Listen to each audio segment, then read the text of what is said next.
2020 is going to be a pretty special year for gaming, not only because there's just a barrage of high-profile games coming out this year, but also because next generation begins holiday 2020 when PlayStation 5 and Xbox Series X release. And as I'm thinking about next gen, I'm also thinking about the relevancy of platforms like Stadia. And the more I think about it, the more I realize Stadia is going to fall into irrelevance, especially with Xbox Series X and what we know about that console and its various pursuits, particularly where cloud gaming is concerned. I have no doubt that cloud will become a big part of gaming down the line, a companion to dedicated hardware, but it is my belief, so long as Stadia remains the way it is, that Stadia will not be leading the charge when it comes to cloud, that xCloud has the biggest chance of doing that. And in this video, I'd like to highlight why I think that is. I'd like to highlight the advantages that Stadia has touted throughout the marketing campaign prior to its release and after its release, and then highlight how next-gen consoles will completely decimate Stadia on all these fronts.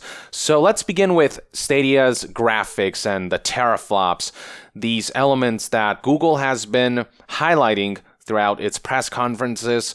They put up, figures showing how Stadia has 10.7 teraflops. They show these teraflop numbers side by side and created the perception that Stadia would be just that much more powerful, that games would look that much better on Stadia. But now we're slowly but surely beginning to learn the specs of next-gen consoles, and we already know that Xbox Series X will be around 12 teraflops, which is a good amount higher than Stadia's 10.7. And PlayStation 5 is currently rumored, according to leaks that Digital Foundry seems to confirm to be true. According to these leaks, PlayStation 5 will be at 9.2 teraflops, which is a good amount less than Xbox Series X, but around the same level as Stadia, a little less than Stadia. But generally speaking, these consoles are close enough in raw prowess. They're using modern enough hardware that games should look relatively equal across the board. Xbox Series X will likely see higher resolution, pure 4K instead of, scaled up 4K. Might see better frame rates here and there, slightly better performance on certain fronts, but for the most part, a lot of the third-party games that will run on Xbox Series X will likely also be optimized to run on Stadia and PS5. But when it comes to Stadia, there's some concern in that even though Stadia's hardware is currently twice as powerful as Xbox One X, games somehow run and look worse on Stadia. We have talked about how Red Dead Redemption 2, for example, achieves 4K on Xbox One X, whereas on Stadia it only achieves 2K, which doesn't make sense given that Stadia is twice as powerful. Then there's Destiny 2, which only runs at 1080p 60 FPS max on Stadia. It should be running at 4K 60 FPS. It should have similar parity as PC, given the amount of power that Stadia claims to have. Metro Exodus, it runs at 4K 30 FPS like it does on Xbox One X, but it's been reported that Metro Exodus on Stadia just experiences more stutters. It's overall less stable from a pure performance standpoint, and then pair that on top of potential hitches and stutters that come with streaming, with artifacting and compression that comes with the streaming technology, and you've still got a game that looks worse and runs worse than on dedicated hardware like Xbox One X. And then Final Fantasy 15 has been reported to run at 1080p 30 FPS on Stadia, which is on par with regular PS4 graphics and performance. If Stadia is already failing to keep up with current generation consoles, I can only imagine the kind of disparity we might be able to expect between Stadia and next-gen consoles like Xbox Series X and PS5, though maybe optimization for Stadia will get better over time and we'll see things level out in terms of graphical prowess.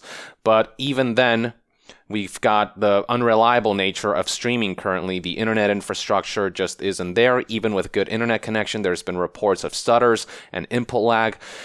Streaming is just not perfect. It's just not there yet. It's just still too much of a compromise. The one potential advantage Stadia had was that its powerful hardware would allow games to look a lot better on Stadia, but we have seen time and again that Stadia just somehow runs and looks worse than current-gen consoles, and then with next-gen consoles, even if Stadia manages to catch up in terms of optimization, games will look better on Xbox Series X given its raw power and the optimization capabilities, especially for first-party titles. So just from a pure graphical prowess standpoint, Stadia just doesn't have much of a leg up. If anything, it is going to be worse across the board because of the streaming technology and its limitations. Another advantage that Stadia has touted is faster loading times, and compared to current generation consoles, that is absolutely true. I've tried this myself. Destiny 2, for example, loads pretty damn fast on Stadia, more on par with PC, but with next generation consoles, they're going to be emphasizing solid-state drives, which should minimize loading times quite a bit, so that's yet another Stadia advantage that isn't going to be much of an advantage once next-gen consoles ship. Another major selling point for Stadia is that you're not going to need any additional hardware as long as you have a device with a screen on it, like a tablet, a laptop, a desktop, or a smartphone. You'll be able to engage with Stadia and play these high-profile games on whatever device you have. But first of all, that functionality is currently limited on Stadia. With mobile, for example, you can only play games on Pixel devices, on laptops and computers, only on Chrome, which only goes up to 1080p 60 FPS, cannot achieve 4K, and all of these different limitations and the number of devices you can use Stadia on is very limited currently. But even if that does end up catching up, even if they do end up updating Stadia so you can play the platform on more devices and more screens, keep in mind that with Xbox Series X, Project xCloud is coming, and it's pretty much going to do the same thing, except that it's going to give consumers additional options. The beauty of Project xCloud is that you don't absolutely need xCloud in order to play Xbox games, because you also have the choice of buying the hardware proper, the Xbox Series X, and it's already been advertised that through a service called Xbox Game Streaming, you'll be able to use your Xbox Series X as a hub for cloud gaming. You can already do that with Xbox One if you get into the preview program for Xbox Game Streaming. No doubt that technology is going to be improved for Xbox Series X, and when that's implemented properly, that means people are going to have the choice of just sticking with cloud gaming or actually buying dedicated hardware that you can use to play games locally or play on the cloud from your Xbox Series X. And so there's this really nice flexibility and choice for consumers where they can engage with both cloud gaming and local dedicated hardware gaming. They don't have to choose one or the other. That's what Xbox is pushing for with xCloud, and that is a huge advantage over Stadia, which is strictly cloud and does not have any kind of local download feature, anything of the sort. Also, Stadia wants to make it seem as though owning hardware is this awful thing, like the lack of hardware is the selling point, but maybe, I don't know if this is just me, but I personally love actually owning something physical, a physical platform where you can insert discs and where you feel like you have some semblance of ownership. With Stadia, all the hardware is on Google's end. Their servers, that's where all the games are located, and all you're doing is gaining access to them. But when you own the actual hardware, your games are in that box. You can insert games in there via physical media. There's certainly a convenience with cloud gaming where you can actually play your games anywhere, even if you don't have the hardware with you. But I just love actually having the hardware with me personally. I think a lot of customers feel just more secure about a purchase when they can physically hold it. Maybe that's just me though. But again, with Xbox, due to Project xCloud and Xbox Game Streaming, you still have all the capabilities of cloud alongside the choice of owning local dedicated hardware. It seems like it's the best of both worlds. Another advantage that Stadia likes to tout is that there are no downloads involved. As soon as you purchase a game, you can access it immediately. And when it comes to game updates and patches, all of that happens behind the scenes. You, as the user, don't have to worry about any of that. I'll once again emphasize that xCloud will do pretty much the same thing. Now, if you're using local hardware, if you have an Xbox Series X, then yes, you'll probably have to download games and patches and do that manually, and there's going to be some waiting involved. But if that ultimately means more reliable gameplay that is uninterrupted by potential internet stutters and whatnot, artifacting and compression, if it ultimately means the best gaming experience possible, I think people are more than willing to wait an hour or two. Now, for those with slower internet speeds, their wait time in terms of downloads might amount to hours, sometimes over a day, depending on how big the game or file size is. But with the ability to preload, that sort of mitigates aspects of that. Not to mention that if you have slow internet, you're not going to be able to use Stadia anyway, so you're better off waiting for a game to download or for a patch to be applied, and then be able to run that game without issues than dealing with stuttering and input lag that might be associated with your slow internet speed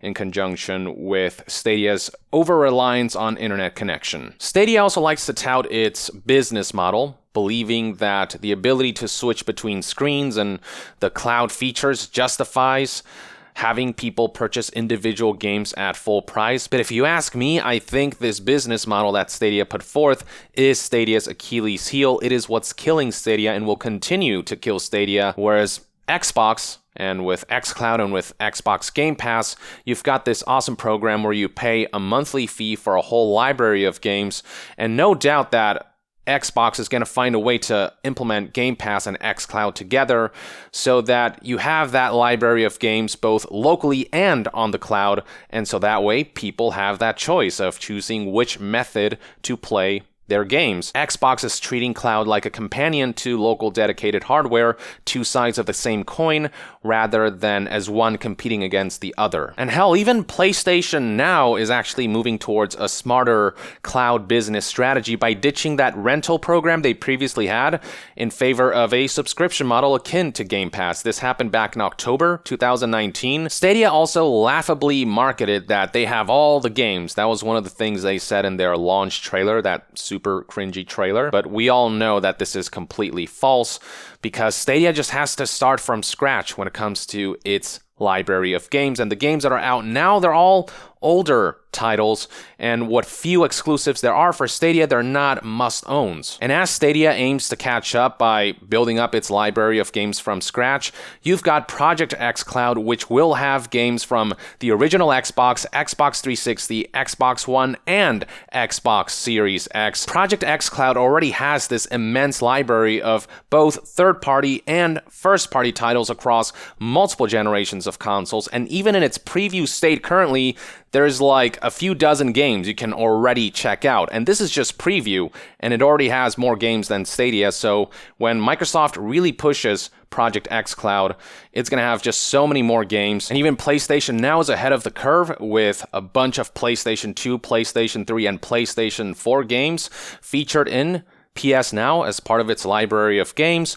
But what's especially cool about Xbox Series X and Game Pass and xCloud and the way all of that is coming together is that Microsoft is dedicating to a lot of their first-party releases, like your Halos and whatnot, being immediately there at launch for Game Pass or xCloud. This isn't the kind of thing where it's first going to be available for full price at your traditional retailers and digital storefronts, and then eventually it'll move to Xbox Game Pass and Project xCloud. The way Microsoft is pushing things right now is that they want their first-party games to release across all of these methods of purchase and all of these services at once, so people immediately have that choice. And with Xbox having a lot of recognizable IPs under their umbrella, and with them recently having purchased a bunch of first-party studios, I mean, they're going to be primed for a potentially good generation and a good streak of game releases for this new console. And Stadia does not have any recognizable IPs currently.